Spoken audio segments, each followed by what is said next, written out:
It's here! It's here, everyone! The last, final, balanced data slate. Welcome to the stream. My name's Mikey. And we have the final balanced data slate of 9th edition. Hope you're all doing well. Thanks for tuning in. Clearly, I'm not ready. I haven't even showered today. It's awful. I feel gross. But I couldn't not stream today because the balanced data slate has arrived from Games Workshop. That again, the final balanced data slate to ever exist in the world for 9th edition. Very important. Well, welcome. Did we get slated? We did. Did we get baited? No. I'm not lying. The balanced data slate is out today. The balanced data slate is out today. The balanced data slate. Isn't it beautiful? Isn't it gorgeous? Please help me by talking in chat to make sure my chat box is working, because it doesn't look like it is. What did I do? I broke it. I broke it down. Yeah, I broke it. Why is it no wiki? I haven't showered because I've been prepping for tomorrow.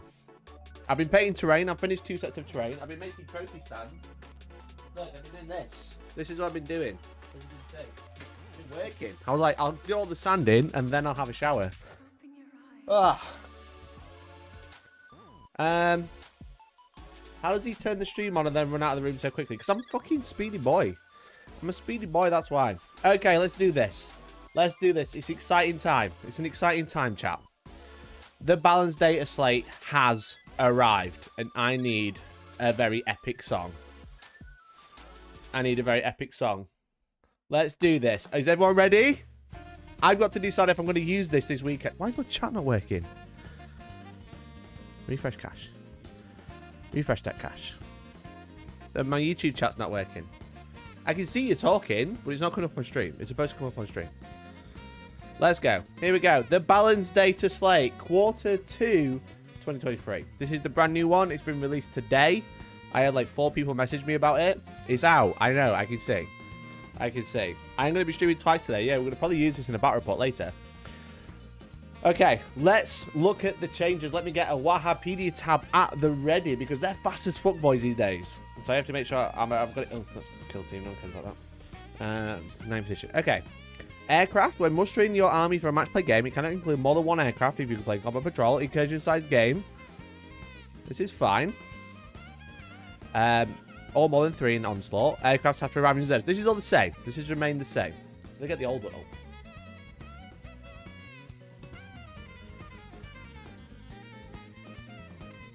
We do have the old one available. Hey, thanks for the 250. Thanks for the 250, Magoo. Really appreciate it. How much more to make this valid for Heat 2? How much more to make for this valid for Heat 2? At least 10 times the amount. At least. Surely. Okay, so I've got the old one up next to me as well. Okay, let's have a look. So aircraft, all the same. Indirect weapons. An indirect fire weapon is one that target not visible to the bearer. Wasted ballistic skill by 1 and add 1. Also the same. So this is new. Arcs of Omen secondary changes. Change the category of Aboard the Witch from Warpcraft to Purge the Enemy. That is huge. The next one is obviously really huge. But that is huge because the Purge the Enemy secondaries are actually quite hard to score. Well, quite easy to score if they're built right. But usually you can't take... Like, Aboard the Witch is like a good one, but you can't always take it because it, like, you know, and you can like... What am I trying to say? I'm trying to say something so clever, but I'm struggling. Sometimes you've got to Aboard the Witch, and you can stack it with, like, Assassinate, or not behind enemy lines, bring it down, etc. Let me have a look. Where is it now? Thank you very much for the 2. How much to ban Magoo from Heat 2? So currently Purge the Enemy has Assassinate and bring it down. Heat 2? Moving Aboard the Witch to Purge the Enemy stops you stacking it with Assassinate, which is huge. That is huge. Now, it does allow you to take Psychic Interrogation and Warp Ritual, but you can't take those if you have a Psyker. So what it stops you doing is stacking it with Assassinate, which is obviously very, very good, because if you're playing against Grey Knights or Thousand Suns, what's keeping them down in the meta is every time you kill a character, You get 3 points for Assassinate, and then 3 points for killing it because it's a Psyker. So that's for Grey Knight characters and Thousand Suns characters. And then for units as well, you get 2 points every time you kill one. So those stacking has been stopped by moving it to purge the enemy. That's like really big. Also, thank you for the 199, Jin Steve. Really appreciate it. Oh boy. Oh boy. How much to ban Magoo from Wetherspoons? Another 10. Another 10. 10 times the amount. So that is huge. That is massive, obviously. Thank you so much to Jamartin for that gifted membership. Really appreciate it. Jamartin will be appearing on stream very, very soon. Gifted member.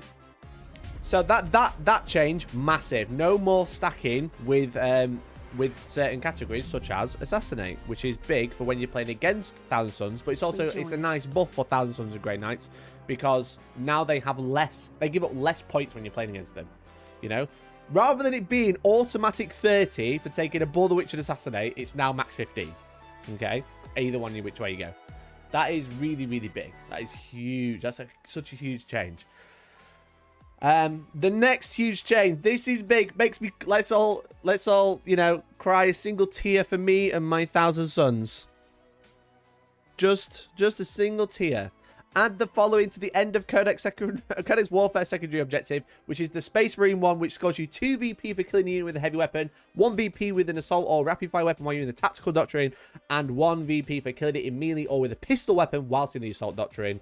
You can score a maximum of 5 VP from this secondary objective while the Devastated Doctrine is active for your army, 5 VP while the Tactical Doctrine is active, and 5 VP while the Assault Doctrine is active. This is exactly the same as it was before the latest update. It has now just not changed. However, that is a huge change because now the army can stay in a Doctrine for the entire game. For example, myself included, stay in the Heavy Doctrine, get 2 points every unit you kill throughout the game to a max of 15. Free. Just free money. Free money, we call that. It's ridiculous. So that is a huge change. Now, that is going to affect Iron Hands and Dark Angels, especially. Now, I don't think that kills the army currently. But for more not robust players, more rounded armies, such as Ultramarines, Imperial Fists, Raven Guard, they're going to feel a little bit better because they want to move doctrines, right? Score you 5, move a doctrine. Out you go. So that's kind of like, that's good. That's good. Okay. Cull Order. I don't even know what Cull Order is. What's Cull Order, anyone? Cull Order. At the end of each battle round, for each battlefield role that was selected, that is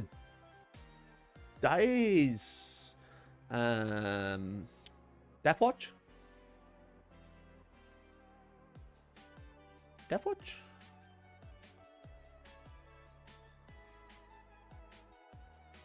Surely it's Deathwatch. Let's have a look. Cull Order. If you select this objective, join the resolve pre-battle ability stuff of your mission. Select 3 battlefield roles from the units in your army. If your opponent's army does not include 3, select as many battlefield roles as possible. At the end of the battle, for each battlefield role that was selected, score 5 VP if every enemy unit for your army with that battlefield role has been destroyed. Okay, I get that. So choose up to 3 battlefield roles, kill them. At the end of the battle, for each battlefield role that was selected, score 3 VP if one or more of your units from your army with that battlefield role has been destroyed.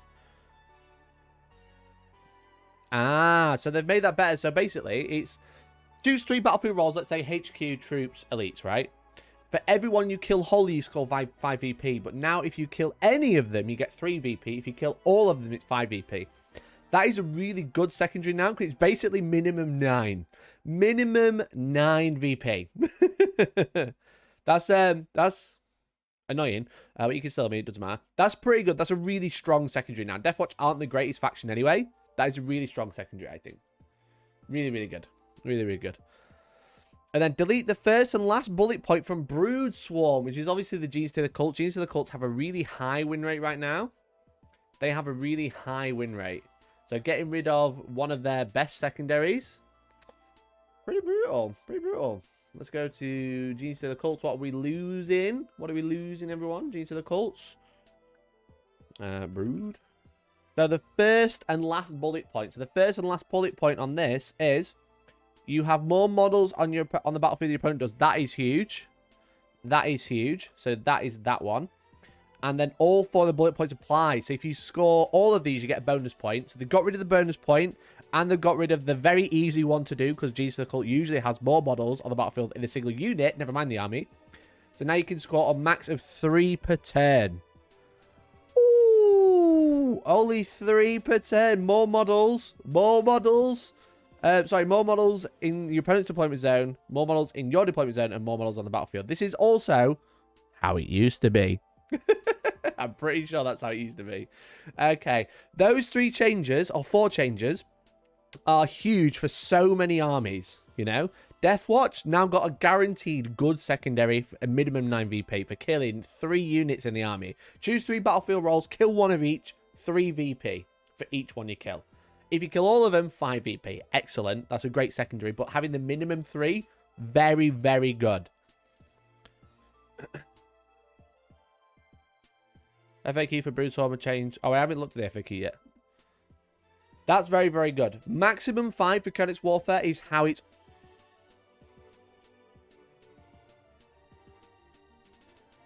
Not that one, the one above it. What are you on about? Alright, you're... Okay. I thought I was being dumb. It turns out I was being dumb. Ignore me. So, this is how it should have been. Codex Warfare is the dumbest secondary ever written. Having the max 5 cap, and then removing the max 5 cap, and then allowing a unit to remain in the heavy doctrine was the dumbest thing they ever did. You know? That was dumb. That was dumb.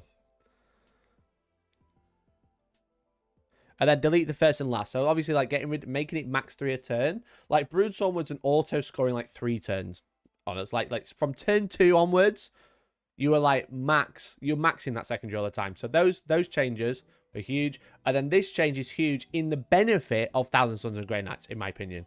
Not being able to stack those 2 secondaries. And Eldar as well, to be fair. Eldar will be happy about this one too. That's really good. Too long didn't read, just tell me if it makes my Death Guard OP. Space Marine secondaries are terrible now. That's wrong. That's just wrong.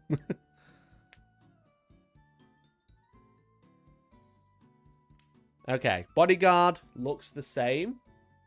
There's FAQ. I haven't looked at any FAQs, by the way. I am just looking at the Balanced Dataslate right now. If Iron Hands have been nerfed in the FAQ, I am going to cry a little bit, but we'll see. Space Marines. Okay. That's formats changed, but has that actually changed? I don't think it has. No, I think it's just... I don't think the Lookout Series changed. Okay, Space Marines. So Space Marines, Doctrines. This unit gains a bonus depending on which combat doctrines for your army. At the start of the battle round, you can change. If the Devastated Doctrine is active for your army during the previous battle round, you can change it so the Tactical Doctrine is now active. Add the following point. So Space Marines have remained the same. Like Space Marines as a whole. So Devastated Doctrine, you can still stay in it all game if you really want to. That's fine. That's fine. That's good. And then you can still got sticky objectives. Can we please not use this Dataslate? I honestly don't know. I haven't read everything yet. Dark Angels. Delete the 4th bullet point from the Inner Circle ability. Dataslate this weekend? The 4th bullet point from the Inner Circle ability. I feel like I know what this one is. And Dark Angels players are going to cry. I hope you haven't been paying many Terminators, Dark Angels players. Because that, I believe, is transhuman. Oh dear. Oh dear. Oh dear. Oh dear. Oh dear. The Lion was shit because he's not infantry. Now everybody's shit because they don't have the rule. Stop fucking showing up. So the Inner Circle rule, the 4th bullet point is each time an attack is made against this unit, if this unit has the infantry keyword, an unmodified wound roll of a 1 to 3 always fails, irrespective. Oh boy, that kills Deathwing builds. Oh boy, that kills Deathwing builds so bad. Deathwing builds basically already dead. You don't even need to wound roll. They're already dead. That is huge for Dark Angels. That is massive. That is massive. Okay. Yikers. Yikers. Interesting. Interesting. I'm also waiting for that moment. I don't know what moment you're on about. I don't think I'm worried if that's a bit. If that's a bit, that's fine. If it's just it takes up a normal slot, I'm also okay with that. Drakari, change the first sentence of Dark Technomancer's obsession. Liquid fire guns can never be enhanced. That's the same. Change the artist of thing, excluding vehicles. 8 or more to a minimum of 1. That's all the same. What has been removed is remove the core keyword from Talos and Kronos. So that has been removed, which means Talos and Kronos are core once again. That's pretty good. That means Talos builds are actually might actually come back. That's pretty cool. That's really, really good. That's really, really good for Drakari. I mean, they had a lot of play anyway, but being able to actually play Talos and Kronos again, actually really fun. Okay. Harlequins. I don't think there's been many changes here. Let me just scroll to the old one. Ignore the table. Done that. Change the light Sadith. Done that. Change the first bullet point. Done that. And worsen the avoidable save. Done that. They are all the same. Okay, cool. Deathwatch. Were Deathwatch in here last time? I don't think they were. I don't think so. The Deathwatch. Change the mission tactics ability to read. Do not use the rules in the codec space to determine which combat doctrine is active in your army each battle round. Instead, at the start of each battle round, select the Devastator Doctrine, Tactical Doctrine, or Assault Doctrine. The combat doctrine you select is active for your army until the end of that battle round. That's huge! Oh, Deathwatch players are absolutely not molding anymore. That's amazing, because Deathwatch, they are like, you can use the Devastator one twice, you can use the Tactical one like 4 times, you can use the Assault one for half a turn. But now it's just choose what doctrine's active, bam, all yours. Enjoy. That's really, really good. Well, Deathwatch are actually laughing. That's great. That's really, really, really good for Deathwatch. If you're a Deathwatch player, you are very happy. Chaos Demons, delete the following ability. So, Chaos Demons, Flame is still nerfed. That's cool. Azayani, the Eldar. Let's have a look. Eldar. Add the following to Hail of Doom. You cannot select this. That's the same. Psychic Action, Watch Charge 5. All the same. And then Matchless Agility. All the same. Cool. Okay. Chaos Space Marines. The same. Admech. The same. Cool, cool, cool. Tyranids. Probably the same as well. I think we're running out of changes, guys. Add the following to rare organisms. Change the first bullet of Leviathan High Fleet. Is that new? Oh no, they've just rearranged it. That's still there. Change the first bullet of Reaper of Omnitrax. That's the same. Overrun Stratagem. Has anything changed here? I don't think so. Did Imperial Fist get buffed? No, everyone else around them got nerfed, so he inherently got better. But also, Varric, how you doing? I think that's all the same. I don't think anything for Tyranids has changed. Death Guard, all the same. Tau, I think is the last one. Oh, we got Necrons, I guess.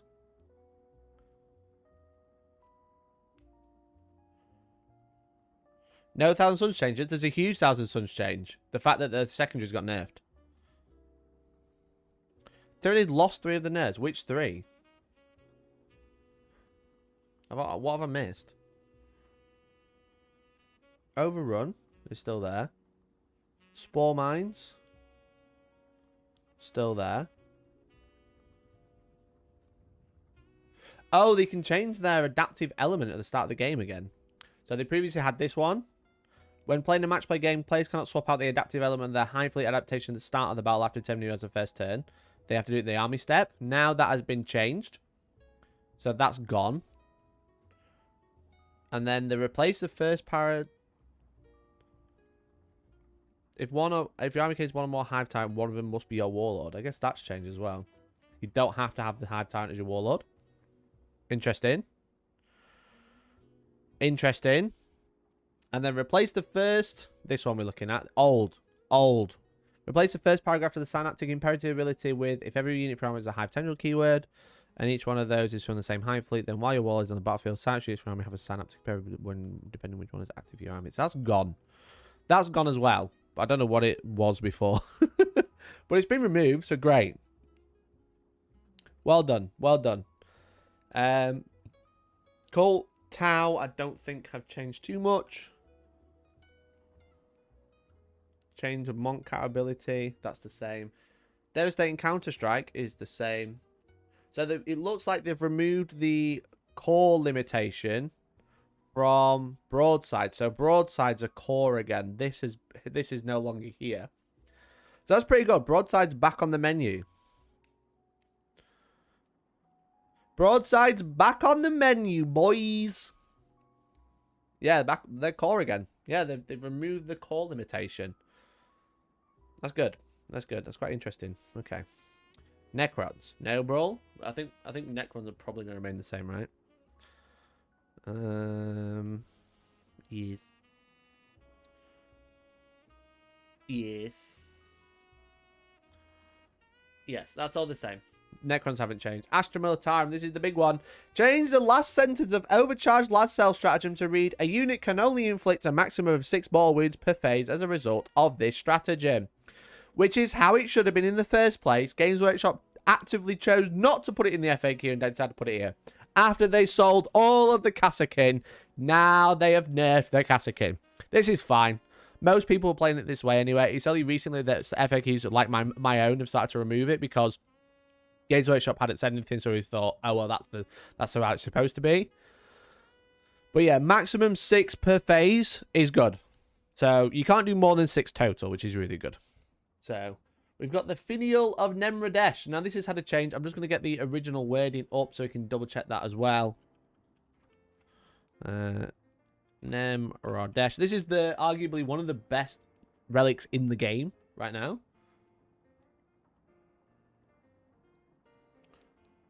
Arguably the best relic.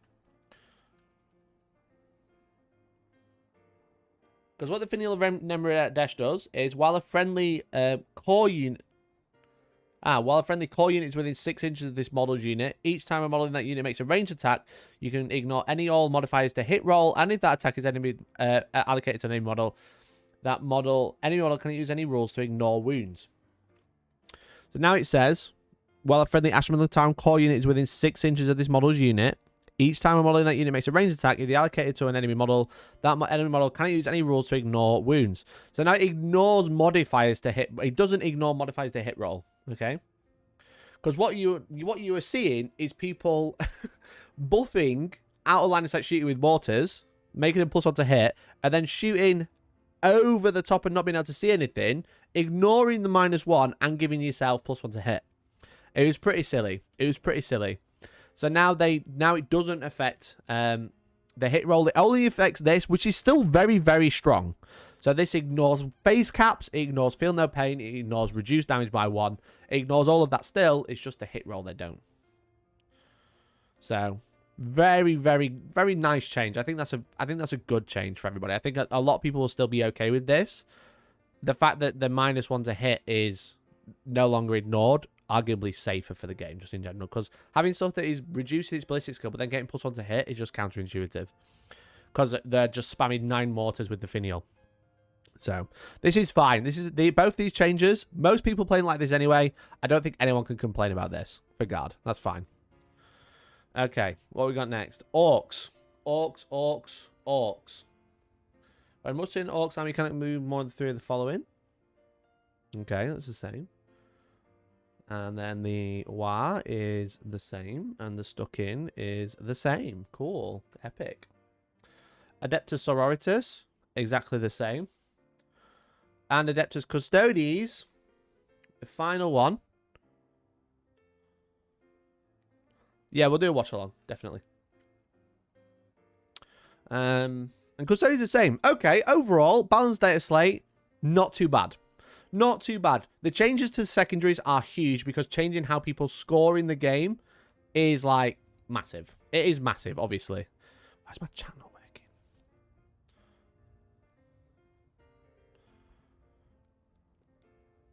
Yeah, changes to the secondaries are obviously huge because that changes how the army functions on the battlefield. It'll change army composition, and it also controls how strong they compete, because the more points they can score, the more likely they are to win. Obviously, it's just obvious, you know.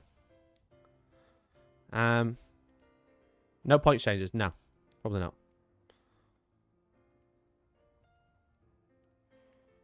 Okay, so what has changed? Okay, so we've got an FAQ for the Grand Mission Pack. Big U for Chaos. Don't forget, if everything gets nerfed, it's good. If everything gets nerfed, inherently your army gets buffed.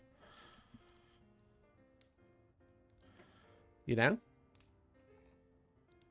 Okay. We've got one FAQ. So, this is all the same. Everything in pink is obviously... Custodies have changed. Have I missed that? Are you cooking me? Oh, yeah, that is huge, actually. I didn't even notice that. So, Custodies, this is the same. Change Adeptus Custodies keywords in all instances of Arcane, Genetic, Alchemy, Emperor's Auspice strategy to read Adeptus Custodies Infantry. But then it says you cannot use both of these stratagems on the same unit in the same phase. That is huge! That is what everybody does. 4 CP, transhuman, and no rerolls at all. Now you can't. Off you go. Off you go. Crazy. Crazy. That is that is a huge change. One line. Thank you, Razio. Great spot. That is huge. Goodbye, Solar Slabs. It still works. You can still transhuman one, no rerolls on the other. It's just not quite as horrific. Okay, so Inflexible Command, page 31. I don't have my book handy. My book's in the car, I believe. Change each instance of from your army in the first 2 bullet points to read from your army that is on the battlefield. So Inflexible Command is the secondary for Imperial Guard. Now, I'd ruled it this way anyway. Has anyone seen the Hellstorm FAQ for Heat 2? Because I said this anyway. Because it was a dumb secondary. Astra Militara, Inflexible Command. The platoon unit from your army on the battlefield. Your boy already spotted the problems before Games Workshop once again. Games Workshop, hire me. For God's sake. Just hire me already. I already spotted this. It's so stupid. The original secondary reads as... Let me find it for you. Where's the filter on Wikipedia? They keep moving where the filter is. Just put it at the top. That's so dumb. Astra Militarum. Inflexing, mate. Inflexible Command reads, score 2 VP if every platoon infantry unit from your army is within 6 inches of a friendly officer unit. So this is what it reads currently. This one. So what it means, if you put anything in reserve, you just can't score it. If you put anything in reserve, you can't score. Which is what I said. That's dumb. Just put it on the battlefield. Anyway, Games Workshop finally clarified that. They finally clarified it. Your boy got it 6 months ago, okay? Your boy hit that 6 months ago. Games Workshop, hire me as a playtester for the love of Christ, okay? Just hire me as a playtester. Stop being stupid. Anyway, Brood Swarm, change each instance of within in the 2nd, 3rd, and 4th bullet points to read wholly within. So obviously this is the G's to the cult one. The G's to the cult one. That is a fine change.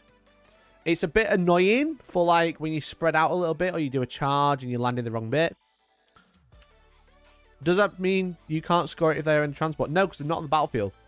You're in a transport. None of us have read your event pack / FAQ. No, but I'm just proving that I'm right again, Magoo. I'm always right. Games Workshop don't listen to me, but I'm always correct about everything. Except for maybe this one. If I use the Iron Hands March of the Ancient Stratagem, does the chosen Dreadnought unit use one of the elite slots for character units in an Arcs of Omen detachment?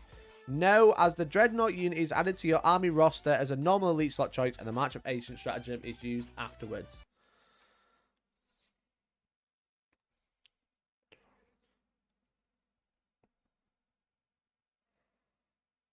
Listen,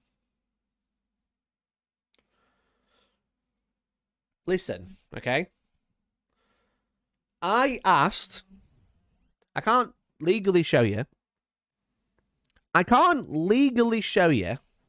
However, I asked the savior of 40k, Mikey B. Mikey B.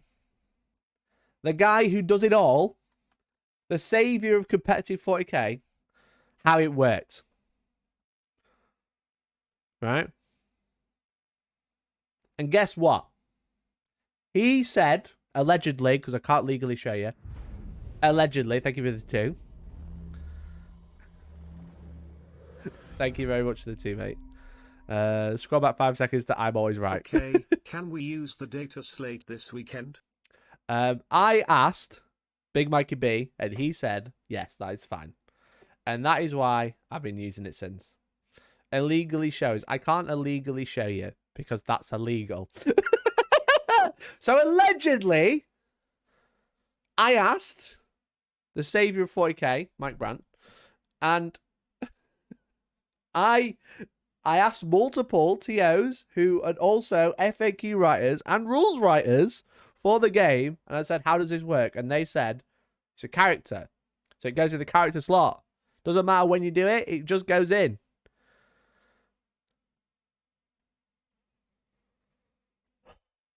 But no, they've decided to ruin it and say that the Dreadnought unit is added to your army roster as a normal elite slot choice, and the March of the Ancient stratagem is used afterwards. So technically now my list is illegal. But it wasn't! I was right! They said I could! Anyway, I'm always right. Don't forget, everyone. Listen, don't listen to anyone else. Most influential, correct. Listen, I tweeted yesterday, and, you know, I'll never lie to you. But you know why? Because I go out and get the hot news, okay? Look at what this tweet says. Look what this tweet says. Never forget this. No matter what happens. I'm the only Warhammer influencer you can trust, because I'm not afraid to guide to the field to get the cold, hard facts and deliver the truth. Sometimes, chat, the truth hurts even me. You know? Sometimes the truth hurts, and it even hurts me. But you know what? I stand proud, and I stand right once again. Look, 42 likes. What is 42? What is 42, chat? The meaning of the life, the universe, and everything. That view to like ratio says otherwise. Listen, Twitter is fucked, okay? Ignore the views, right? You can put a private tweet on Twitter with one person who can see it. It'll get 15 views. It is fucked. But anyway, the meaning to life, universe, of everything, of me saying I go out and find the truth, even if it hurts. I would never lie to you, chat, okay? I would never lie to you like that. Okay, so Iron Hand's March of the Ancient, kind of nerfed. It's not the end of the world. It's annoying. But now what it means I might have to take scouts in a squad of 10. Do I care? No. No, I don't. Do I care? No. I'm going to have to take my scouts in a squad of 10. I do lose a Thunderhammer. That's a shame. That's such a shame, because I'll take my scouts in a squad of 10, combat squad them. Oh no, what a shame. What a shame. What a shame. I can't get over, I'm just going to cry. Okay, here we go. This is interesting. This is actually bigger than what I've just read, okay? For the purposes of Codex Warfare, let me put a song on. For the purposes of Codex Warfare, if a unit treats its active combat doctrine as being different to the currently active combat doctrine for Miami, does that unit score points relative to the doctrine it is treating as active for your army? Yes. That is big. That is big. Blood Angel players, Iron Hands players, Space Wolf players, rejoice. Rejoice for that one FAQ, because now you can score points outside of the doctrine you're actually in, right? Think about it. Iron Hands, all combat. Think about it. Imagine that, right? Imagine that all combat. Every single turn, I put my now not using the character elite slot, Dreadnought, who's got twin Volkites and all the warlord traits, into the heavy doctrine. The rest of my army in the assault doctrine. The Dreadnought just blasts a unit of 10, scores 5 points on Codex Warfare for the heavy weapons, because I'm treating it as if it was in the heavy doctrine, and then everything else dies in combat, score another 5 points. Any combat squad, then. I won't know idea, Miggy. Probably. I'm guessing. But it's fine. I'll lose a scout squad.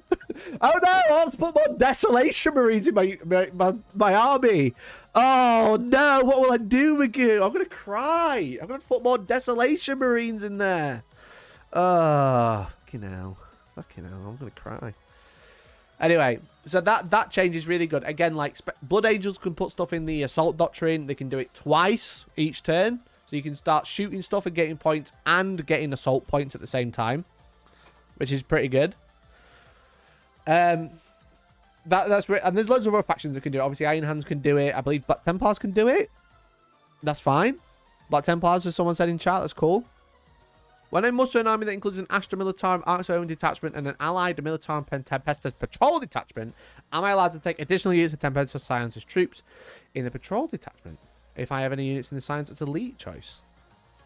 Ah, yes. You can take a maximum of 3 Tempestus Sign units in elite slot fashion Militarum Arc-Own detachment, but the Tempestus Sign becomes a treat choice in a Militarum Tempestus detachment. You can take as many as more Tempestus Signs in the units that the patrol detachment allows. This is big. This is big. So I was talking to someone a long time ago about a dumb list, and I was like, I'm pretty sure you can't take unlimited Tempestus Scions in 2 different types of detachments. Turns out you can. So I might have to make a video on that stupidly dumb list. This has opened up such a can of worms that everyone will cry and ask to ban Tempestus Scions. They will want to ban Tempestus Scions for 1,000 years, and they will only get banned when 10th edition comes out and this rule no longer means anything.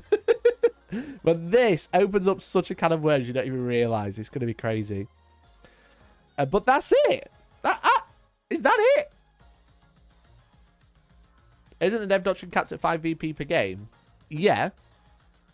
For that secondary, but it means your entire army can start moving around, right? My army could be like an assault army, but then I still have a very good shooting platform that could score me points. So, but that is... There's nothing else. There's nothing else. Chat, I'm surprised. Iron Hands, the best faction, going into the new edition. Oh, your boy's going to win a Warhammerfest now. My only problem was going against Deathwing Terminators.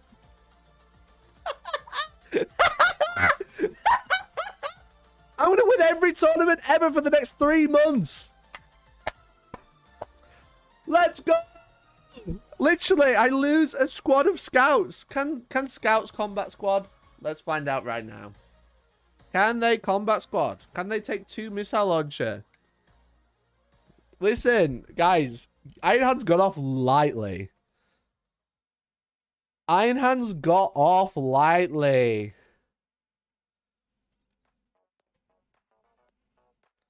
Get them booked in. Hell yeah. Don't know why my camera keeps doing that. Has anyone got the scout data sheet? What's your third secondary now? Literally anything, because my opponent will be dead, so they can't score more points than me. How can you score more points? I'll take like raised banners. I'll take fucking bore the witch when they've got no psychers, and I'll take fucking behind enemy lines and won't move from a deployment zone. How can they score points if they're dead? There's literally nothing that can stop them now. The only problem they had was Deathwing Terminators.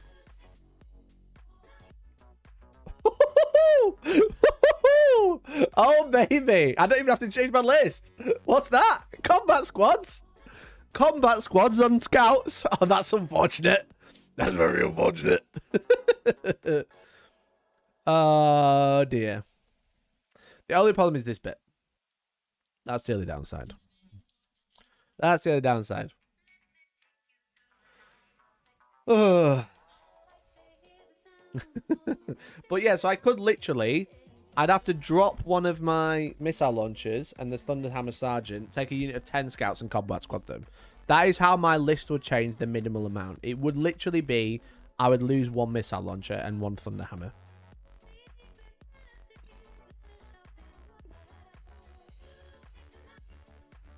No real change to Thousand Suns. If you think there's no changes to Thousand Suns, you can't read. I'll just go for 5 on Codex Warfare. Exactly. I'll get 5 on Codex Warfare and win. Thousand Suns had a huge change in the fact that people can't stack Assassinate and Abhor the Witch against them. If you think that's not a change, then you can't read. That is huge. That is huge, though. Take my list, no need to change. I don't think your list will change. I think we might be quite safe in using the balanced data slate this weekend. There's no big points changes, which is, you know, fine because we're halfway through. Marginally Thunderhammer, you can only have 1 sergeant in a unit of 10. So the reason that my list would change, I'd have to go from 2 units of scouts to 1 big unit of scouts, which means I wouldn't be able to take the second missile launcher in that, obviously, in the other squad. I wouldn't be able to have 2 sergeants, so I wouldn't have the extra Thunderhammer, and then they'd split into 2 units of 5. You know? So that's why my list would change. No, it's okay. It's cool. I said it quite fast. But that's only if I wanted it to change like that. I'd probably just drop a unit of scouts now and not cry about it. Lose the extra speeder. So I save like 110 points. That sounds like... That's almost a Desolation squad because I only need 5 heavy supports. So I could run 15 Desolation Marines instead. That'd be quite fit, don't you think? Don't you think that would be quite fit? No Dark Angel H2. Yeah, exactly. So I think, obviously, if you are attending my event this weekend, don't get your hopes up. It's looking quite promising to use it, but obviously I'll need to sit down with the team and like make that like a viable decision. But it does. I think the other thing we wouldn't change is we probably wouldn't include the FAQ about the Dreadnought because my FAQ contradicts that. So I think we just keep that in place for most units. Just drop a unit of scouts and don't add anything else in. Just don't spend the points. Yeah, just drop the unit of scouts. Take the land speeder storm. And then can't put a unit in it so it just dies. That would be fine. That would be fine.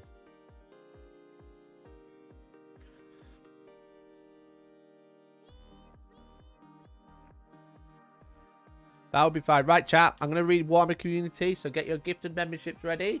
25 gifted. Can we beat it?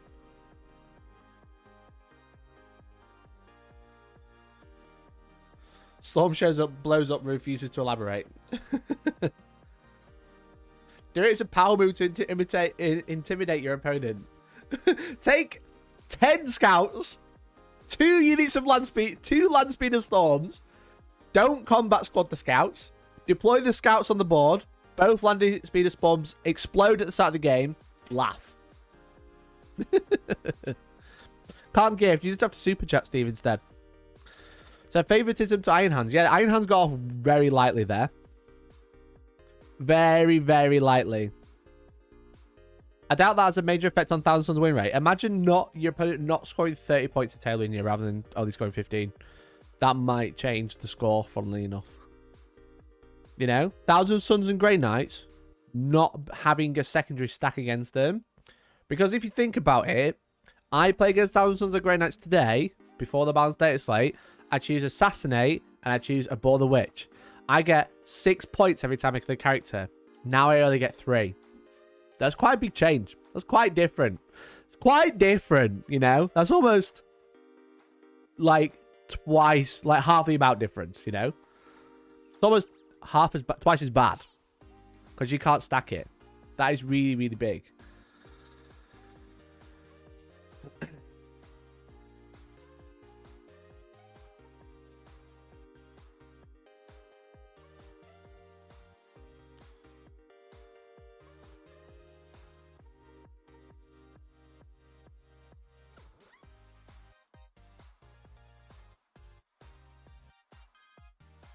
Okay. Thousand still suffer from no prisoners. I mean, yeah.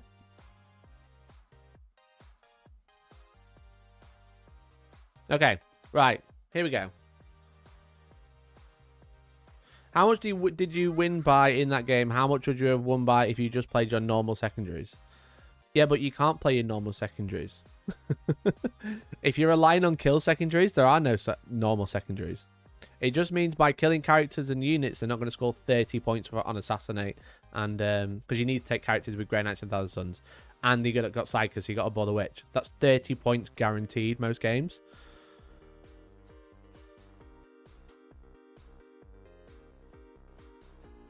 You no longer give up 45 points for your table. Doesn't sound great. Yeah, but you don't. If you get tabled, you can still score points. Just know you don't have challenge screen. I know it's not working for some reason. I don't understand why. I've tried it multiple times. I'm going to try one more time. I'm going to refresh my live streaming page and then try. Normally I would, it's just literally not working.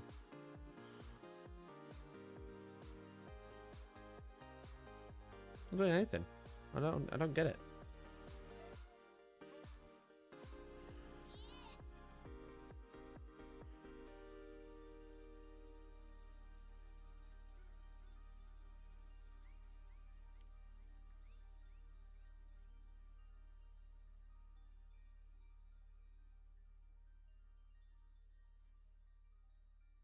Don't understand. It's not working, but never mind.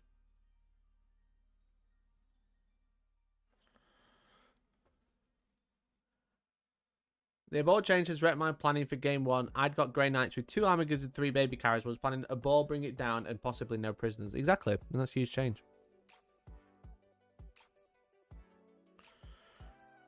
That's huge.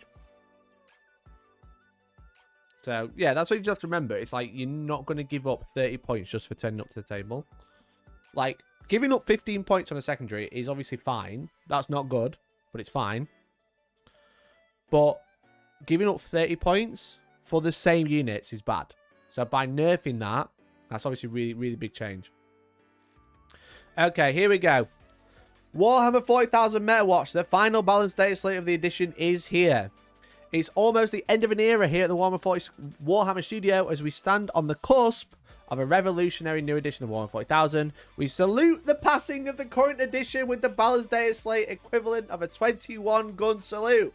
Pachow, said the Volkite contemptor that is still alive and well. Here's Stu from the Warhammer Studio to explain more about the final few months of 9th edition. But first we'll read the article. The headline here is a single targeted change to Dark Angel's Deathwing Terminators that are currently running rampant on the tournament scene. Their inner circle ability has been trimmed, removing the ability to shrug off unmodified wound rolls of 1 to 3, which should make them touch easy to remove. And it's funny because they're not primary, so you can't even trigger with a strap. Whereas a change to Bother Witch. In Bard's deck slate, mate. They moved it to purge enemy. They can't even use the strap to get transhuman.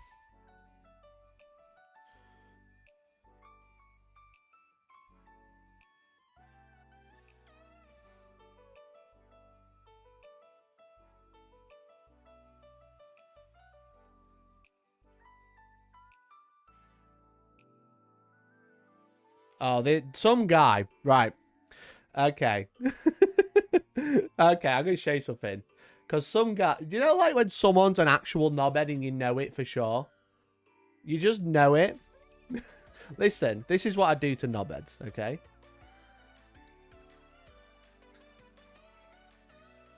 This guy, who tried to be a Minecraft YouTuber 10 years ago, tried to say my list was illegal. You know? So I made this video, obviously, when I went undefeated at Warhammer World. Oh, it's this stream. And he comes in, technically, an illegal list. While, yes, you upgraded your Dread to a character, it was not added to the list as a character. Once you add a unit to a roster, it cannot change Force Org slots. The Force organization explicitly states character elite, so things that start as characters. And basically, just fucking went off on me. 19 replies! I told him that I was confirmed it was correct as per rules writers. And he's come back 4 weeks later to be like, per the GTFAQ, the FAQ. Actual knobhead. Actual massive bellend. You know? I can't stand the comment section for people of this reason. People like this, a box of noobs who got 55 views 10 years ago. Fuck you, alright? Fuck you, alright? I hope you fall over and bruise your knee really hard, okay? No, I don't want you to break anything. I don't want you to have lifelong conditions. I want you to hurt your knee. And when you do it like Peter Griffin, right? I want you to be like, right? That's what I want. I want you to fall over and damage your knee, not permanently, just a big bruise, okay? People like that really piss me off. So goodbye. Let's get one Hellstorm 7 for a box of noobs as they go to YouTube prison. There he was. There they went. Off they go.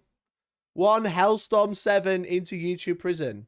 Listen, if you have the energy to come back to a YouTube comment 4 weeks later to say, haha, I was right, you clearly have nothing better to do. So enjoy prison. Enjoy YouTube prison and take the Hellstorm 7s as we go on to watch the Meta Watch video. Have a couple quid as compensation for internet stupidity. Thank you so much, Organ. Thank you so much. His big comeback video is going to be reacting to this clip. Have a couple quid as compensation for internet stupidity. He's gone. What a bellend. What an absolute bellend. Anyway. And in preemptive effort, to ensure certain other factions don't fill the gap left by Dark Angels, there are changes for Astra Militaro, specifically the Kasakin and the Finley of Nemradesh. This is fine. Bro had that bookmarked. It was bad. Actual bellend. Listen, if you're going to come back 4 weeks later, 4 weeks later, like, haha, I was right. You... I'm going to drink coffee before I say anything I shouldn't. I hope you fall and bang your knee. Okay? Yes, I was salty and banned him from the channel. Yes, that is the saltiest move I could have chosen. But that's okay. You know why? Because screw you, okay? Yes, that was salty. I agree. That was the saltiest thing I've never done on stream. But I do not need someone to come at me 4 weeks later to be like, actually, I was right. Actually, I was right. Did you see that?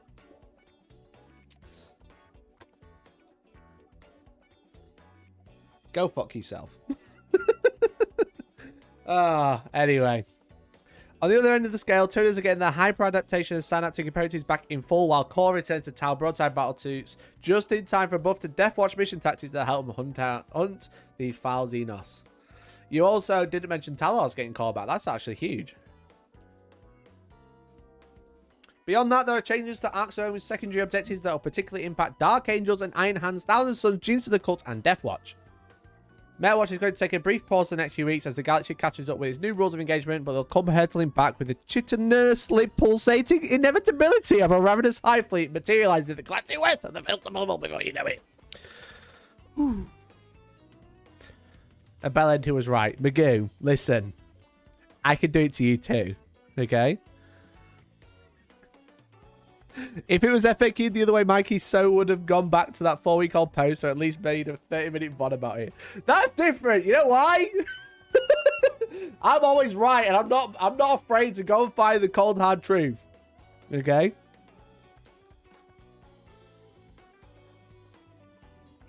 Listen, Magoo.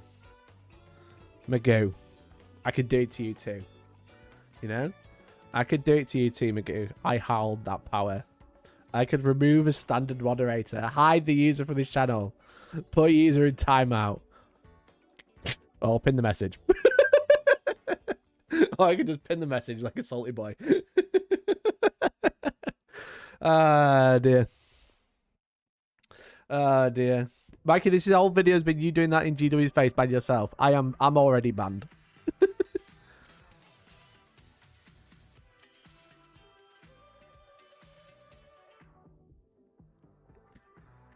Mikey, I have to agree with your point on not giving up 33 VP being great. Think my worry is that it'll mostly help T-Suns to not get stomped rather than improve the army.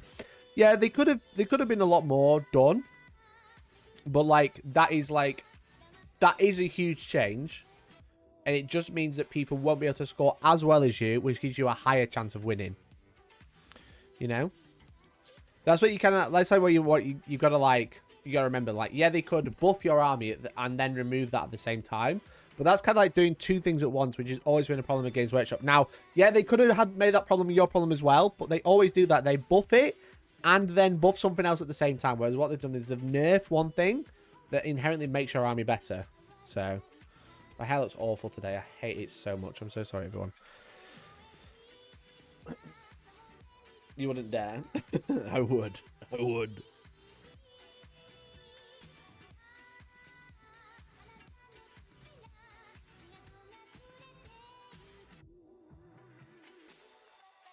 Can we play a game and predict the new meta? Just like a beat on stream. Listen, Magoo. I would have won that game if you hadn't taken those 2 secondaries against me. Right, okay. It's video time. Can I get some Hellstorm pogs in chat? It's time for a video. Everyone loves a video, right? Oh, it's not thinking this. We love this sound. Hello and welcome to MetaWatch. This is Games Workshop's regular dose of match play goodness. This time we're discussing Warhammer 40,000 with none other than Stu Black from the design studio. How you doing, Stu? Yeah, very good. Thanks, Simon. How you doing? Yeah, I'm awesome. I'm looking forward to some... I think it's quite funny that a man who is the studio war boss of Warhammer 40,000 is also wearing a t-shirt called Chaos Lord.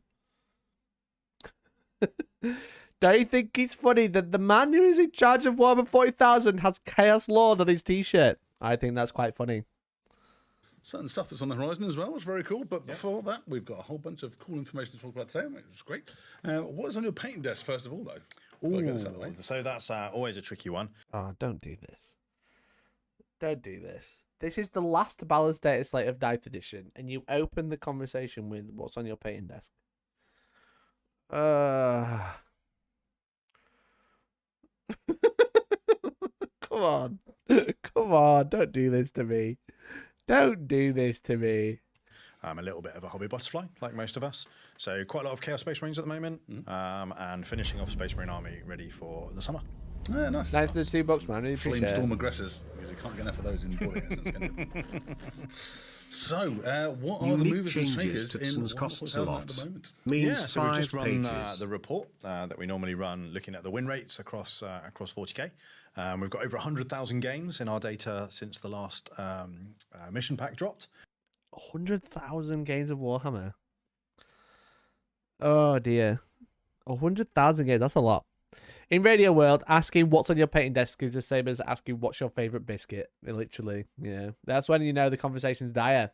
What's your favourite biscuit? What's your favourite biscuit, chat? Let me know right now.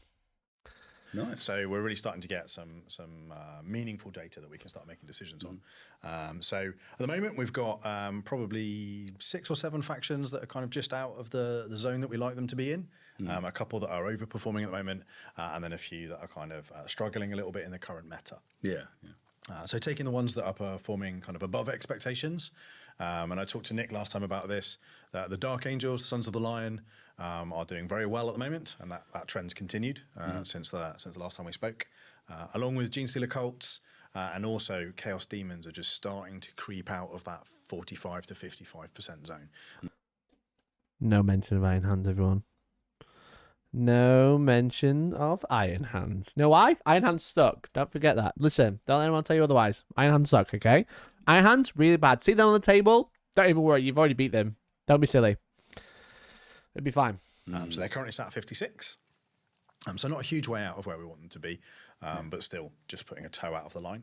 And we also have the new kids on the block, the World Eaters. They've come out strong, as you'd expect them to. No one's holding them back. They are kind of in the orange zone, I guess. So they're sat right on that 55% win rate. They really want to be in the red zone, though, don't they? They do. We really don't want them to be in the red zone. So we're keeping an eye on them. And when we were putting together, I don't think they didn't put the win rate picture on, did they? They're talking about the win rates, but then haven't showed us what the current win rates are, according to their data. Kind of cringe. Kind of cringe.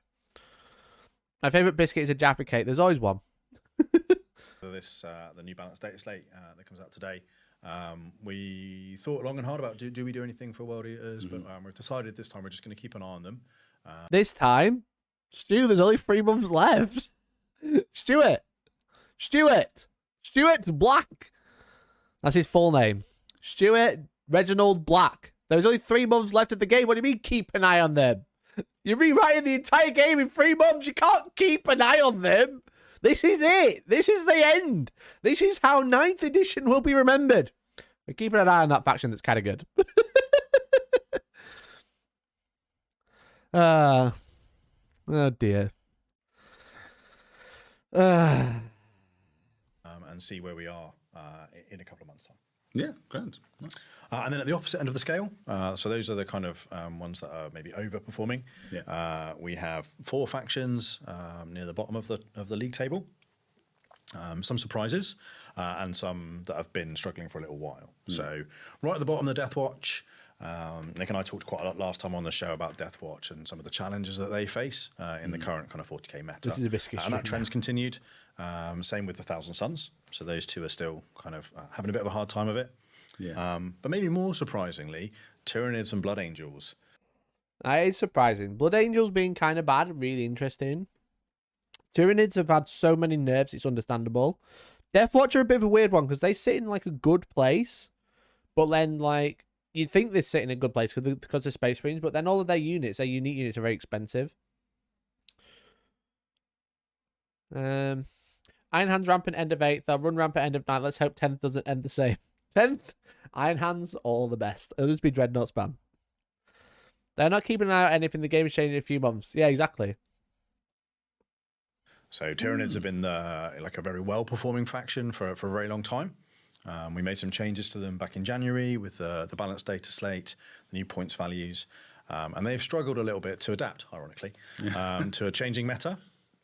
And the same with the Blood Angels. The Blood Angels put in some good showings actually towards the end of the last season, but they're having a little bit of a tougher time of it this time. So those 4 are kind of in the red zone for a different reason. They're struggling a little.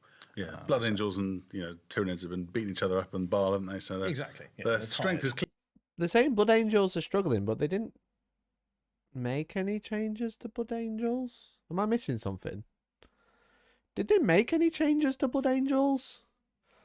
I'm pretty sure they didn't. I'm pretty sure. They've touched every faction they've mentioned, bar Blood Angels, and they're like, Blood Angels kind of struggling. Like, just like, you know what? Blood Angels are kind of struggling. Wait, let me get it. Let me get the meme.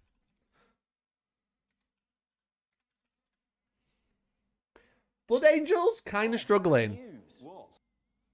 Don't you think? The Dacia Sandero. It's delayed. Oh no.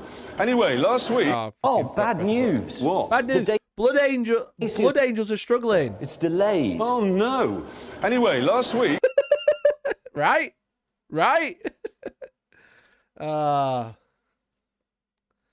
Oh dear. Hey. Stop. Get points in point in the assault doctrine. Oh yeah, I suppose that is one change. That is one good point. The change that they did make is, 1, they've got Dante. 2, if they are put into the assault doctrine, they get points for Chaos Warfare. That is it. Alrighty then. Clearly depleted. Exactly. So those are the Mm. factions that we are going to make some changes for the data slate to give those players a bit of a boost. Particularly the ones that are underperforming, we'll give them something to kind of help them compete. And then there are a couple of changes we're going to make to some of those. Yeah, but they got that. Overperforming. They got that anyway. Just no one else wanted to go into the assault doctrine. Now they didn't score points. So if you put the Sanguinary Guardian or Defcom into the assault doctrine and take Codex Warfare, you'd get those points. But Codex Warfare is really bad, so you wouldn't do that now. Just to kind of take the edge off them a little bit, really. Yeah. Well, you've recently come back from Adepticon, haven't you? Yes. How did that go? Almost recovered. Didn't touch Sentinels that Nas won with. Nassim spammed Sentinels for Astra Militarum. Didn't touch them. Cool. From the jet lag and the excitement. So Adepticon was great. It's for those people who don't know, it's a really big convention just outside Chicago in the US. It's about 6,500 Wargaming fans. Glorious. Over kind of 5 days. We use it as an opportunity to show off new stuff. So we showed off the cinematic trailer for the new edition of 40k. Which was great to see on like a huge plasma screen. And then we also did a bunch of other reveals as well, like the Lion and some other things for 40k. So yeah, really super good event. It is a convention rather than one tournament. So there's all kinds of things that go on there. Yeah. I got to play in the Kill Team Doubles event, which was great. Nice. With Warhammer Community's own Eddie Eccles. Nice, my teammate. Met a bunch of really great guys. They got to sell all those Sentinels before they doing nerfed some them. Warhammer True. stuff. They also True. They have nerfed the Kassakin, now they've sold all those. have a bunch of 40k tournaments there. including the infamous Adepticon Teams tournament, which is probably the most hardcore hobby stuff you ever get to see. That sounds fantastic. So teams of 4, nearly always with a themed army that they've spent all year kind of painting and putting together, along with some amazing display boards. I'm about to say, why is it infamous? Why is it infamous? Just like, you're really selling it. Come play some team tournaments. It's fucking dog shit. They really do push the boat out.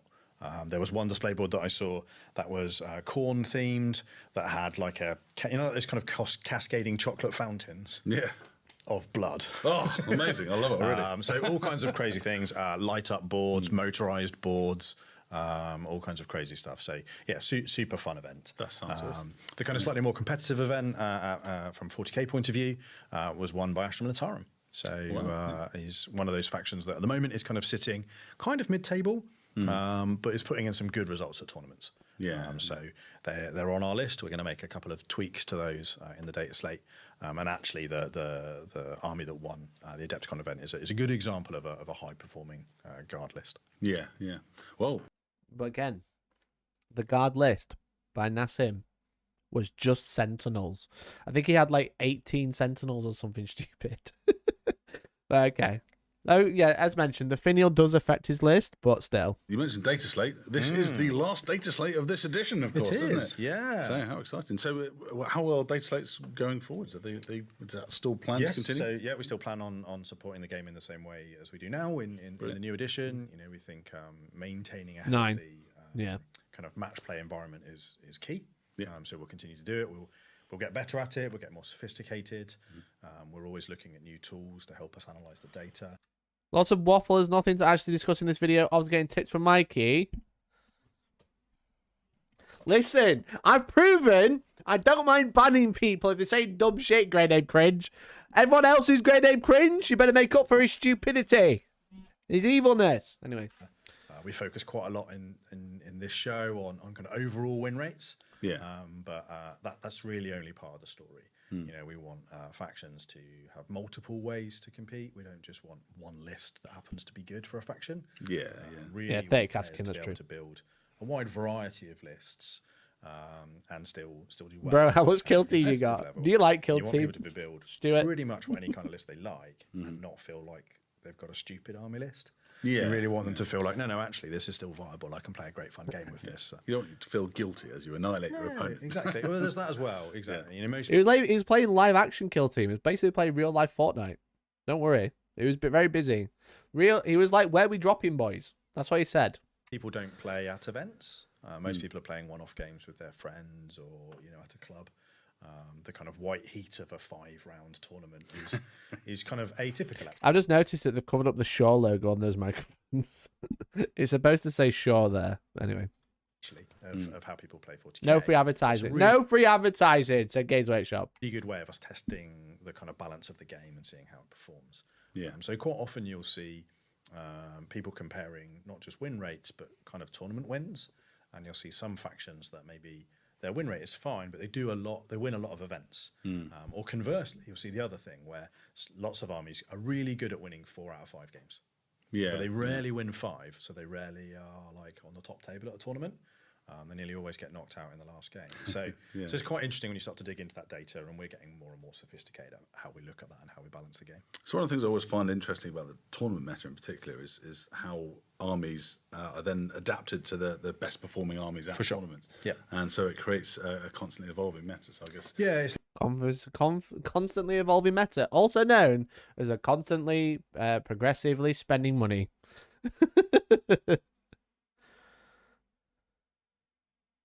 I think it makes a good point about separating win rate from tournament wins. Yeah, like tournament wins are like arguably the most the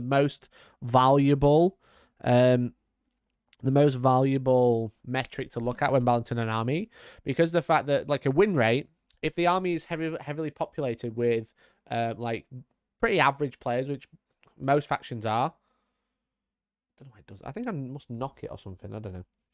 If an army is like heavily dominated by relatively average players, like Space Marines, for example, like Space Marines are like a really interesting one to look at, because most people who play Warhammer play Space Marines or have a Space Marine army, and people who go to tournaments for the first time or who go to tournaments are relatively new will probably play Space Marines because they have that faction.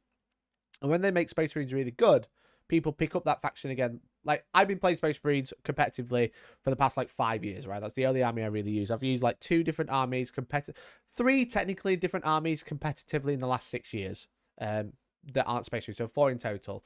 And all of those are, like, one-off events, pretty much, or I was just playing for fun. Like, one tournament I took just a Reaver Titan. I played Space Marines the entire time, so I'd say I'm a pretty good Space Marine player. But for every one of me, there's probably like 3 or 4 pretty average players who are going like 3-2, 3-3, or even 2-3, like losing more games than they're winning. So if I go win a tournament and I get like 100% win rate, there's like probably like 3 or 4 people that will counteract that win rate with a negative win rate and bring it right down. And it actually masks the good parts of the codex if people aren't running. Like, not everyone is running a really competitive Space Marine list. They're running pretty average Space Marine list. They're taking an army that's cool. But for every one person who's going to win a tournament with Space Marines, there's like 4, 5, maybe 6 people that are just going to bring the win rate straight back down. And it masks that. So if you look at tournament wins, you can be like, oh, the Space Marine win rate is like 30%, but it won 4 or 5 events this weekend. That army's pretty broken, you know?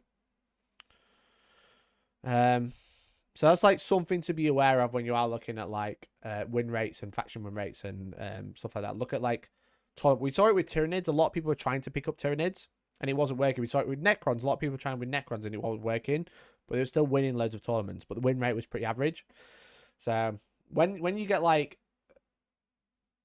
you can get the other side when you look at like Harlequin win rates like a couple of months ago when no one was playing them, Yunari win rates especially, like hardly anyone is playing them, but they're winning loads of tournaments and the win rate's really high.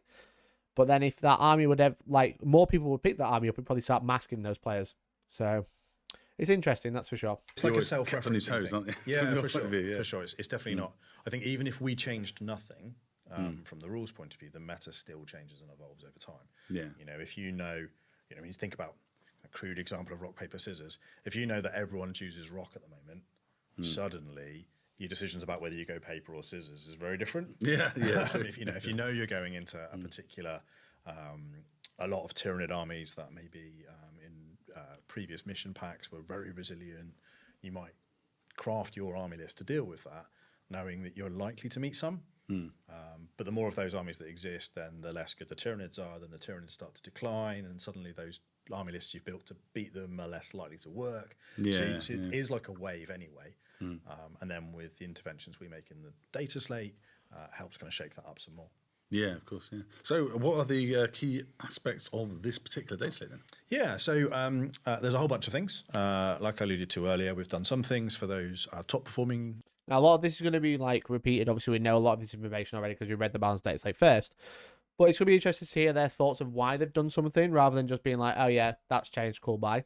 Like hearing the ideology behind it. Because obviously, they've spoken about some arguably silly stuff like we're keeping an eye on World Eaters, but they're not going to get an update between now and the end of the edition.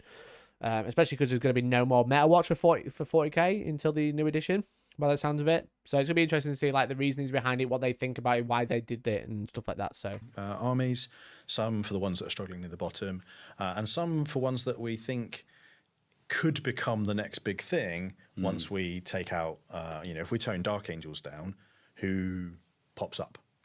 Effectively, the 40k league table is a zero-sum game. For everybody who wins a game, someone loses.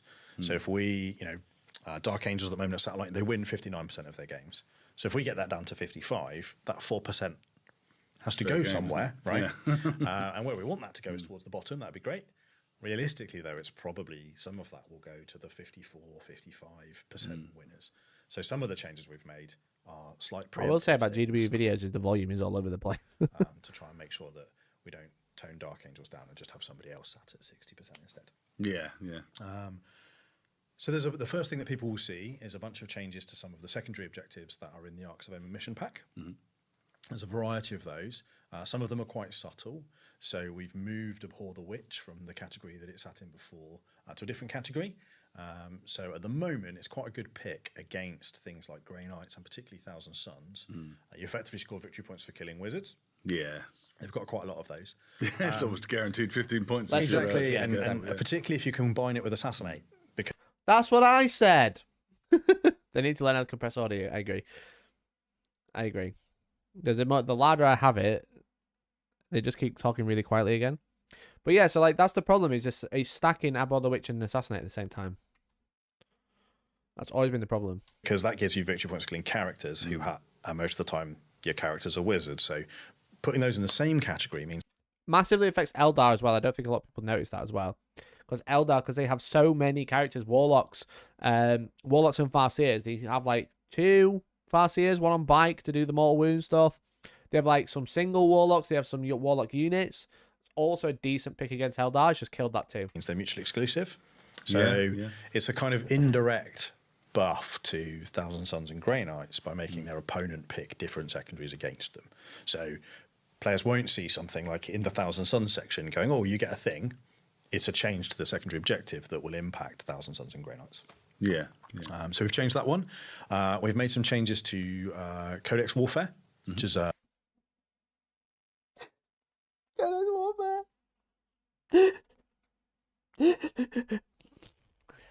That is such a dumb secondary, but it's just like, I'm just thinking, like, what would I take against people now? I'll have to actually think when I set up to a table and be like, I wonder what secondaries I could choose. And they've nerfed my scouts. I can't take 2 units anymore. I ain't got enough slots. Bastards. Space Marine. Can't even get behind enemy lines anymore. Objective. At the moment, you score points based on what doctrine you're in. And we've just tweaked it slightly so you can't stay in Devastator Doctrine all game and max that objective just on Devastator. I am gonna, just to clarify, I am gonna say the Devastator Doctrine all game. I'm just gonna choose a different secondary. That's all. That's the only difference. One of the tricky things that we've got with Space Marines and their various sub-factions is right now we've got Dark Angels at the top, most of Space Marines somewhere in the middle, and Blood Angels near the bottom. No mention of Iron Hands, everyone. Iron Hands bad. Iron Hands bad. So we have to be a bit careful how we interact with those books. We don't want to change Space Marines too much because it will either push Dark Angels up, or if we make Space Marines worse, it will bring Blood Angels even further down. So we really are looking for interactions that we can have where we change things that will only affect the things we want it to affect and won't have too much kind of splash damage on other units nearby. So we've changed Codex Warfare. We've made a small change to the Death Watch specific secondary as well. We've made that a little bit easier for them. And we've also... That is massive, the Death Watch one. That is huge. Obviously now you get points for killing at least one unit from each battlefield role you've chosen. That's really, really good. Mikey Diamond Hands with Iron Hands. Hell yeah. I changed about slots. In what regard? I'll need more information onto that. They made a bit of a tweak to one of the Gene Stealer Cult ones. Nice. So a couple of changes to the secondary objectives. So it doesn't change people's rules for their models, doesn't change the rules for their army. It just changes directly the way that they score during the game. And it kind of sounds kind of obvious, but essentially the way you get the game is by scoring points. Yeah, it's an interesting lever to pull, actually, isn't it? Yeah. So if we make that, that's one of my favorite things about 9th edition is the way that they've taken balancing from just changing rules and points to changing the secondaries. I really, really, really like that.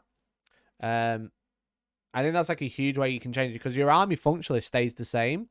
You just don't do stuff you were scoring as well, or your army's really bad, but you just do stuff way easier.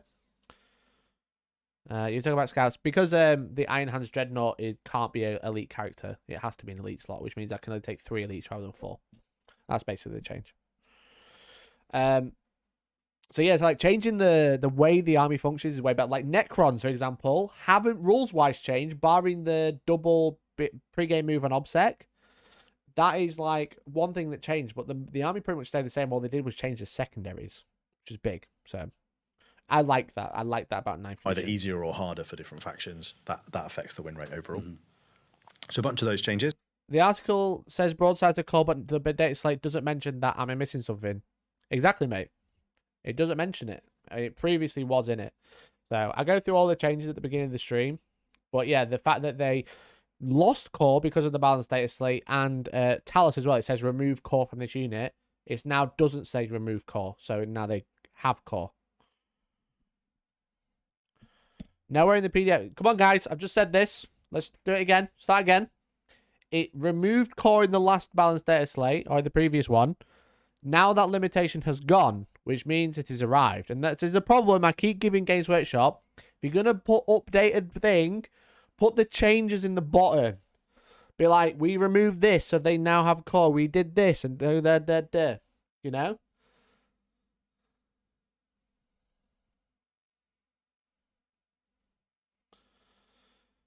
That's why it would be gold if the data slate found a way to annotate. Yeah, they could just cross it out, you know? Like, strike through. They could do that, but they don't.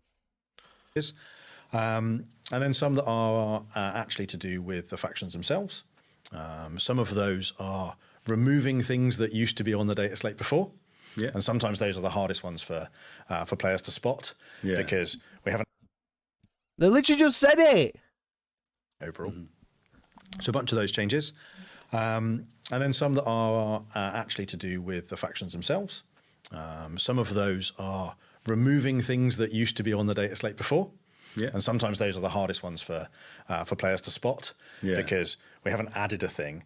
We've taken away a thing that we had added. If that And then Stu Black said, but we're going to start adding strike through so people can find it really easily. makes sense. Yeah. So there's a couple of examples for those for Tyranids and also for Tau. So one of the things we've taken away from Tau is we made a change that said the broadsides don't have core anymore. By removing that, they get core back. That's just a little boost for Tau. The same with Tyranids. So there were a few things that we'd put in previous data slates for the Tyranids that we've removed. So one of them is around the adaptive tactics that they can choose. So they have an ability to select part of their army rule effectively at the table. And previous data slate said you can't do that in match play. It was a bit too powerful. With the changes we've made to their points values and the current state of the meta, well, actually that rule can just go back to how it was. There's no problem with that. We also had a rule previously in the data slate that said your warlord had to be on the table at a certain time. We've changed that as well. So those ones are quite subtle because when you look at the data sheet, like, you're not seeing a new thing, and it's not necessarily obvious that a thing's gone away. Yeah. But why don't you strike through? Why do you say at the bottom, these are all the things that have gone? Strike through. So it's like, we don't use this anymore because it's got a strike through. But this is what's not here anymore. Talos are core. Broadsides are core. All the changes to the Tyranids, people just don't know. I had to get both up and be like, I had to scan. I had to Charlie Day be like, it's not here anymore. Best meme ever. It's not here anymore. It's just dumb. Oh dear. So some of those are quite subtle changes. We've also changed the army rule for Deathwatch. So their kind of chapter tactic is called mission tactics, which we've changed, made it easier for them to use that. How is he talking even quieter? When we changed combat doctrines for all Space Marines, Deathwatch probably got the least out of that. They were already fairly flexible, and they got a little benefit. This change will actually mean that they get a much bigger benefit from their chapter tactic, which should help Deathwatch out. Yeah. Go back to purging Xenos in no time. Yeah, well, there's plenty of Xenos on the horizon, right? Yeah. So we definitely want to equip them for that. So Dark Angels are currently the best performing faction. I'm in 40k, so we've probably made the biggest change to them. And what we've done is changed their inner circle rule. So the inner circle rule gives you several benefits. The last of which is what's commonly referred to as transhuman. So it means you can never wound them on better than a 4+. And we've changed that. We've just removed that entirely. Which will really tone down big bricks of Terminators. I'm really surprised they didn't make it like mini transhuman. A lot of people are expecting mini transhuman, so Terminators can't be wounded on better than a 3+. But getting rid of it completely does just kind of kill Dark Angels as a whole. Like that build of 30 Deathwing Terminators is just out the window. 20 even taking any Terminators now it kind of feels like it's gone out the window. Because having 10 dudes at 1 up save with a 4+ on the 2 missile launches is very good, but it is very expensive and it's very slow and can be countered by a lot, such as powers to slow things down. Debuffs on a big brick of models is really bad. Running 30 is probably out the window. I'm really surprised they didn't go mini transhuman, so you can't be winning on better than a 3+ rather than a 4+, which is a chapter tactic that you can actually take. So the other thing they have is they don't take morale. Exactly, yeah. They just don't take morale. I don't think there's any other buff for being a Dark Angel. So he stands still, you get +1 to hit. So Yeah, it's a really big one. I'm surprised they've gone in my opinion, the extreme. That'll be in the next one. Excellent. They're super tough at the moment. They are. They're really good. They interact really well with the other rules that the Dark Angels have. So we've just removed that clause from Inner Circle. They still get the other benefits of being Inner Circle, but really it hits Terminators the most. It changes some of the characters and things as well. Yeah. Dark Angels are really benefiting from being able to stay in the right doctrine and also be able to score from Codex Warfare. And then this change, we think, will just bring Dark Angels down, put them kind of back into that Goldilocks zone. Yeah. But not addressing Iron Hands, really. Iron Hands haven't really been addressed, really. Codex Warfare as a whole, and there's all Space Marines at the same time, mostly targeted Dark Angels by the sound of it.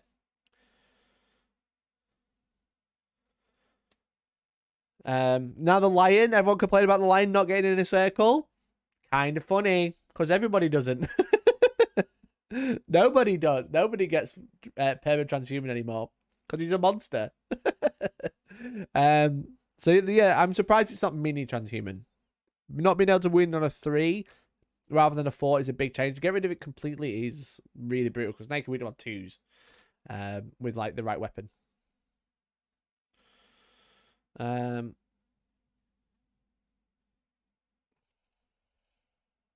They changed to Blood Angels. The only change they got is Codex Warfare FAQ, where they can score Assault Doctrine points outside of the other doctrines. And then the last changes are around Astra Militarum, actually. So Astra Militarum are in a great place. They're kind of sat right in the middle of the pack. They are starting to clock up a load of tournament wins. Yeah. And we think they could be the next big thing that's just being held in place at the moment by Dark Angels. We've seen recently Dark Angels do very well, particularly with Desolator Marines that came out recently. The Lions can't get it. Nope. Yeah, they're nice. Nothing. Yeah, the ability to fire indirect is always a really powerful ability. It's usually toned down a little bit by getting negatives to hit and other kind of things that suppress it a little bit. And Dark Angels Desolators have got several tricks to get around that. Yeah. So they're on the watch list. He said Desolator. He did say Desolator deck. No, that's a good point. Sorry, Stuart. Powerful ability. It's usually toned down a little bit by getting negatives to hit and other kind of. When did he say it? Need to him things again. that suppress it a little bit. And Dark Angels Desolators have got several. Desolators. Excuse me. Sorry. Dark Angel Desolators. Nah, nothing shows up, Stuart. Don't know what that is. Do you mean Desolation Squad? Thought he did. Tricks to get around. New unit type confirmed.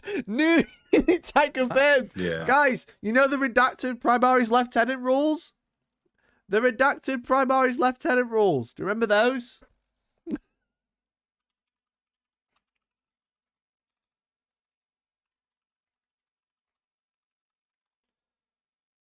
Do you remember this?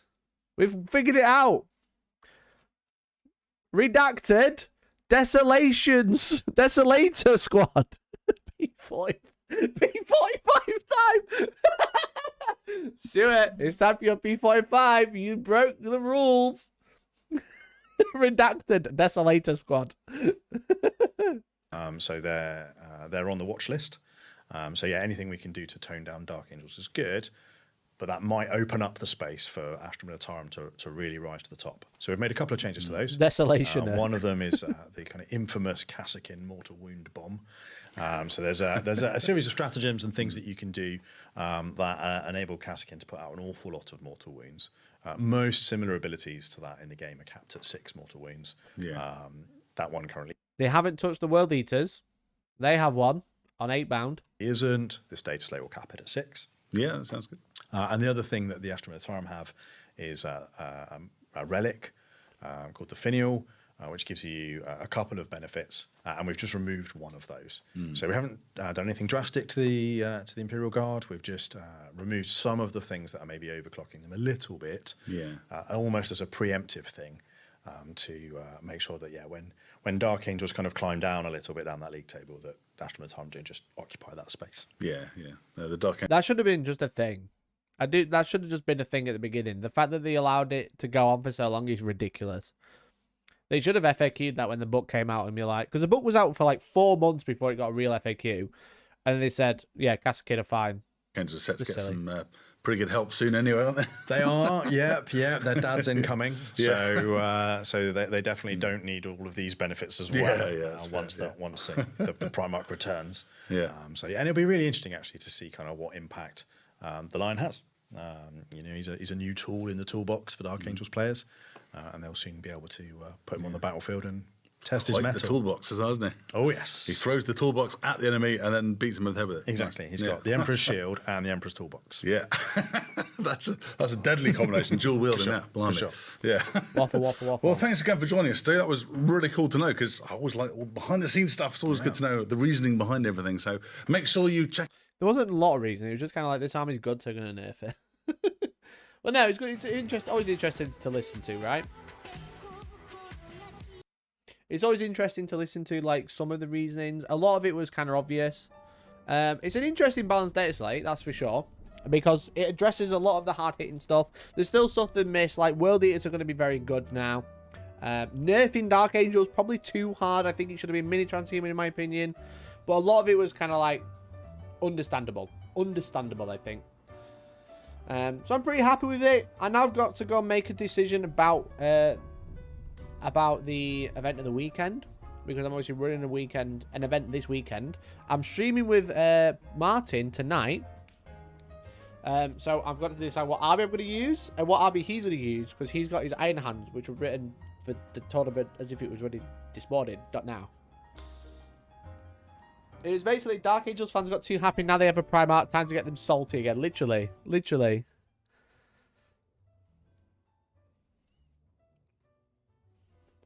So yeah, so I'm going to be streaming tonight around 8 o'clock with probably with the balanced data slate with Martin, because he's flown over from the Netherlands to come and play on stream and play in the event this weekend.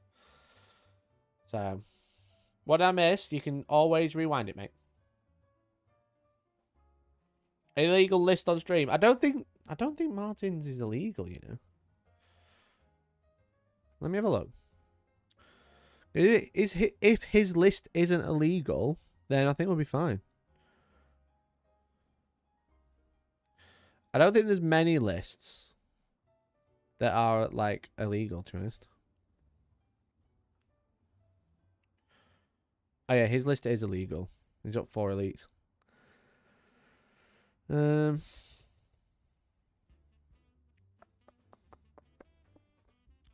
I think I'll have to chat to Martin and work out what we're going to do. I think if I did use the balanced data slate this weekend, just for clarity, if I did use the balanced data slate, I think the only thing we'd ignore would be the character contemptor thing. I think we'd use the old version as per my FAQ. Because in my FAQ, I actually allowed it. If an elite unit becomes a character due to a strategy, can I put in the elite character slot as part of with detachment? Yes. I said yes here. So I think I said I'm not confirming anything now, just to clarify. But I think probably if we did use it, we did just ignore that bit. Otherwise, we'd just use the rest of it.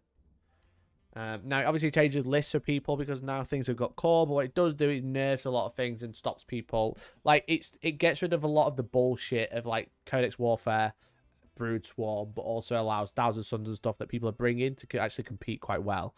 So basically, the FAQ really is Cascade Wounds, the Finial being a bit nerfed, but fine, you'd still take it, and then just like the secondary changes. So... But I'll have to speak to people who are actually attending the event. I'm just kind of spitballing here, to be honest. So.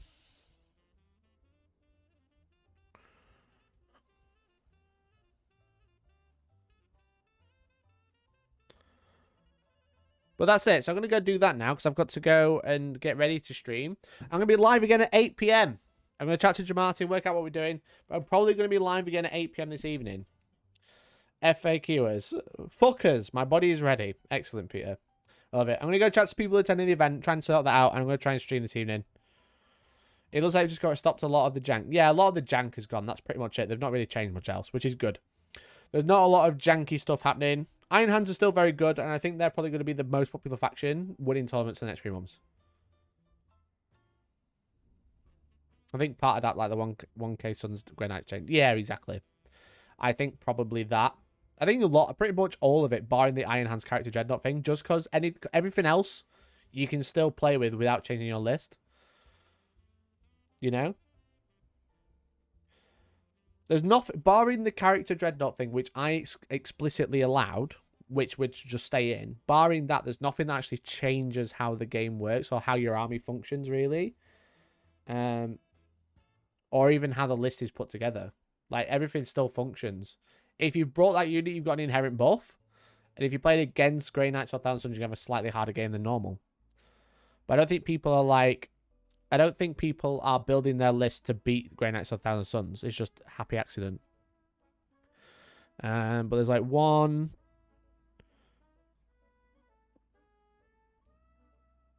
Like, it affects a couple of people, though. Like, the Adeptus Custodi one is obviously huge, and there's quite a few Adeptus Custodi armies.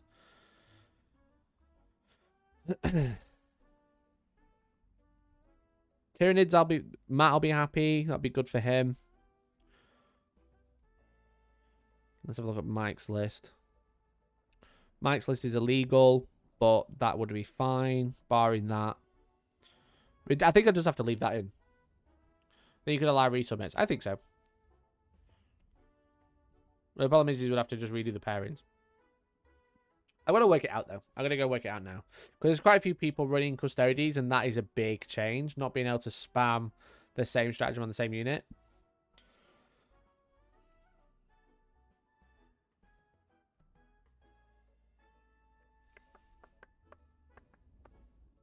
So, yeah. So, I'm going to go work that out now, chat. So, thank you very much for watching. I really appreciate it. Rather than me sitting here and umming and ahhing, I'm going to go chat to the other guys and work out what we're going to do for this weekend. I'm going to try and stream this evening with Jamartin. We'll probably change his list for the stream, just ever so slightly, just so it actually functions properly. But yeah, so thank you very much for watching. This is the final balanced Dataslate. So next time we do something like this, we'll be talking about 10th edition, which is wild. End of an era. End of an era. What can I say? You know, it's very sad. It's very sad. We won't get this ever again for 9th edition. So, with that, I say good night for the final time in 9th edition. It's a very sad day. Let's get some Hellstorm 7s in chat. The final balanced Dataslate of 9th edition is finally over. And now we look forward to the glory days, this 21 gun salute of 9th edition, where Iron Hands reign supreme and I win a tournament worth talking about. That's what could happen. So thank you very much for watching. I love you all. And I'll be live again later probably. Good night, everyone. Goodbye. Goodbye. Take care now. Bye-bye.